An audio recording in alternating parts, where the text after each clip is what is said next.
সঙ্গীতশিল্পী সুবীর নন্দীর শারীরিক অবস্থা বিমানে যাওয়ার উপযোগী নয় বলে জানিয়েছেন সিঙ্গাপুর জেনারেল হাসপাতাল কর্তৃপক্ষ। এ কারণে আপাতত তাকে বিদেশে নেওয়া সম্ভব হচ্ছে না বলে জানালেন জাতীয় বার্ন অ্যান্ড প্লাস্টিক সার্জারি ইনস্টিটিউটের সমন্বয়ক ডাক্তার সামন্তলাল সেন। প্রধানমন্ত্রীর নির্দেশে তার উন্নত চিকিৎসার স্বার্থে সিঙ্গাপুরের হাসপাতাল কর্তৃপক্ষের সাথে সার্বক্ষণিক যোগাযোগ করা হচ্ছে। তবে ঢাকার সম্মিলিত সামরিক হাসপাতালে সুবীর নন্দীকে বিশ্বমানে চিকিৎসা দেওয়া হচ্ছে বলেও জানান তিনি। বিস্তারিত জানাচ্ছেন ফাহিম মোনায়েম। সপ্তাহখানেক ধরে ঢাকার সম্মিলিত সামরিক হাসপাতালের নিবিড় পরিচর্যা কেন্দ্রে চিকিৎসাধীন আছেন প্রখ্যাত কণ্ঠশিল্পী সুবীর নন্দী।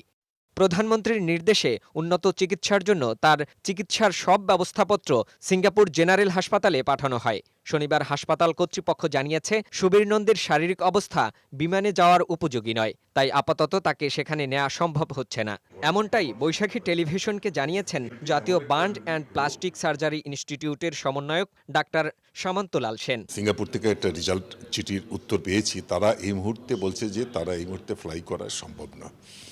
2 নম্বর হচ্ছে যে তারা এখন আমাদের এখানে যেটা চিকিৎসা হচ্ছে সিএমএইচে, তাদের সাথে তারা একমত।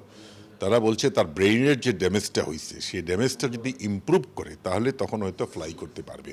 কারণ একটা মানুষ কিন্তু 4 ঘন্টা ফ্লাই করতে হয় হাই অল্টিটিউডে, তার ব্রেইনটা যদি সুতরাং ওয়েট করা ছাড়া এই মুহূর্তে কিছু করা। তিনি আরও জানান, সুবীর নন্দী দীর্ঘদিন ধরে ডায়াবেটিস, কিডনি ও হার্টের রোগ সহ বিভিন্ন অসুখে ভুগছেন। তার সার্বিক অবস্থা খুবই জটিল। শারীরিক অবস্থার কিছুটা উন্নতি হলে সুবীর নন্দীকে বিদেশে নেয়ার ব্যবস্থা করা হবে। তবে সিএমএইচে তাকে বিশ্বমানের চিকিৎসা দেওয়া হচ্ছে। আর এতে কোনো সন্দেহ নাই, মাননীয় প্রধানমন্ত্রীর নির্দেশে সর্বোচ্চ চিকিৎসা যা দেওয়ার সুবীর নন্দীকে সেটাই দেওয়া হচ্ছে। গেল রোববার সিলেট থেকে ঢাকায় ফেরার পথে অসুস্থ হয়ে পড়েন তিনি। এরপর থেকেই ঢাকার সম্মিলিত সামরিক হাসপাতালের নিবিড় পরিচর্যা কেন্দ্রে চিকিৎসাধীন আছেন সুবীর নন্দী। ফাহিম মোনায়েম, বৈশাখী সংবাদ, ঢাকা।